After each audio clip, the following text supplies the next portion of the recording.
Kusina ulit tayo. Ayan. Linisin lang natin tong kamyas. Maraming salamat kay Madam Janice. Binigyan tayo ng kamyas. Siyempre, magpapares tayo dyan. Masarap din. Yun. Bangus at yun ang ipapares natin, bangus. Bangus at hipon. Pagsasabayin natin ang sinigang. Sigang sa kamyas. Ayan yung bangus.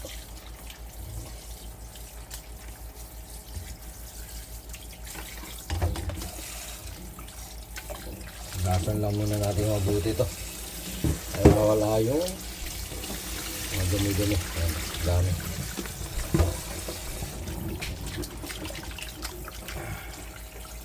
Tinahin na natin siya. Tapos ito yung hipon. Ito yung hipon. Ayan. Malalaki ang hipon na yan. Ayan. Oh. Sisigang naman natin yan.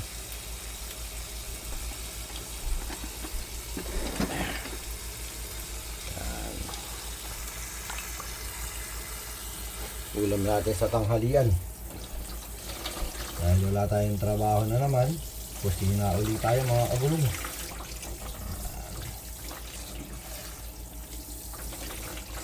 So paano? Awa ng pun, nakakaraos sa palang araw-araw na pang gastusin.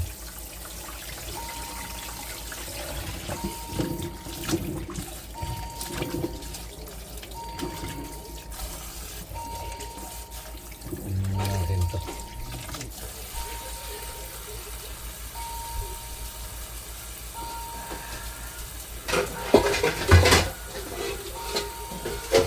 Yung tayo sa kawali maglalagay.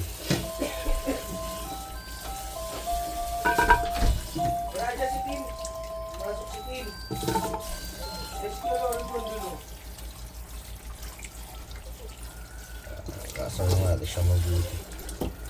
Hindi na natin alisin yung pinaka kumahugasan lang natin mabuti. Okay na yun.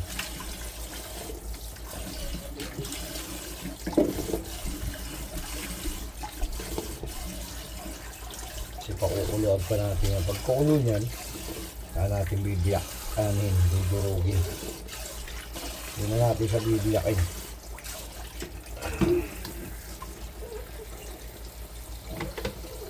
Lagyan na natin sibuyas. Kaya mas masarap, mas marami.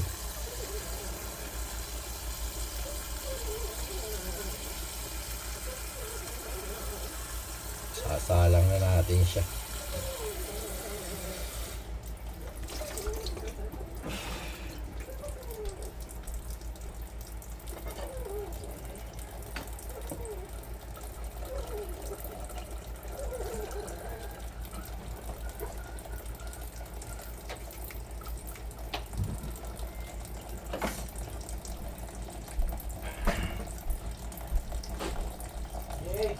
Luluto tayo ng pangat sa kamyas. Ayan. Tayo lang natin siyang kumulo ng kumulo para madurog natin yung kamyas. Tapos ito ang pansasahog natin. Yan. Oh, ayan. Ayan ang pansasahog natin. Hipon at bangus. Yan. Yan ilalagay natin. Ayan lang natin siya.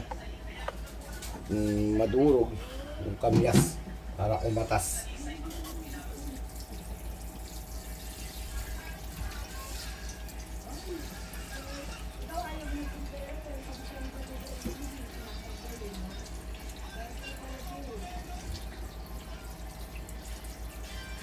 Ulam natin sa tanghalian. Yan, ganyan lang. Mamaya yan, okay na. Naglagay na ako ng mamaya, pagkulo na, lumambot na yung ating kamyas. Lalagyan na natin ng mga pampalasa. Yan, umukulo-kulo na siya. Durug-durugin lang natin. Durugin lang natin yan para lumabas yung katas ng asin ng kamyas. Ayan.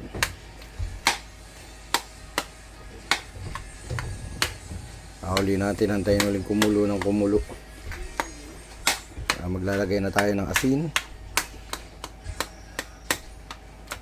Ayan.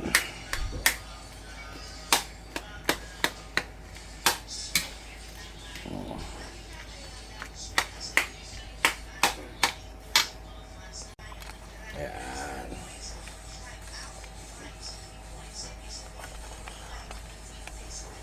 Lagyan muna tayo ng asin. Konti lang asin. Ayan. Antayin lang ang pauna natin madurog no ano. Para lumasa. Lagyan na rin tayo ng ginisa.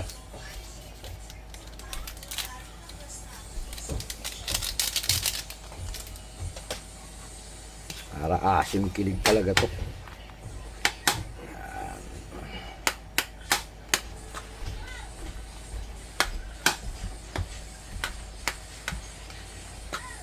Mga lutong probinsya kasi ito yung talagang madali, tsaka yung sampalok. Pero kasi dito sa atin sa Maynila wala nang masyadong ganito.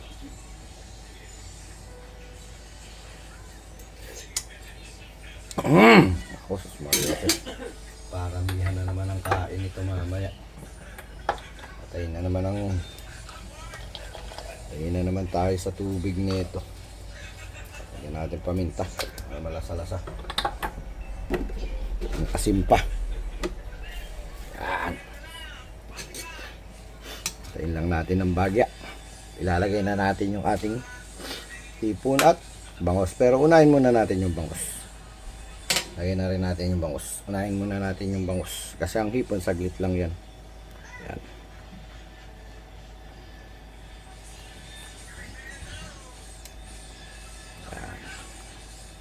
Unahin na natin yan.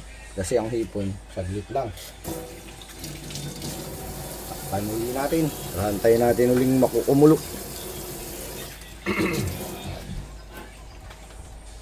Lagay na natin tong hipon. Yan. So, lagay na natin yung hipon.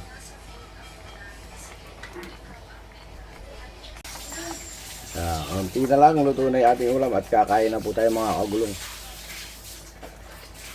Kinamyasang bangos at hipon. Yan, ulam po natin sa tanghalian mga kagulong.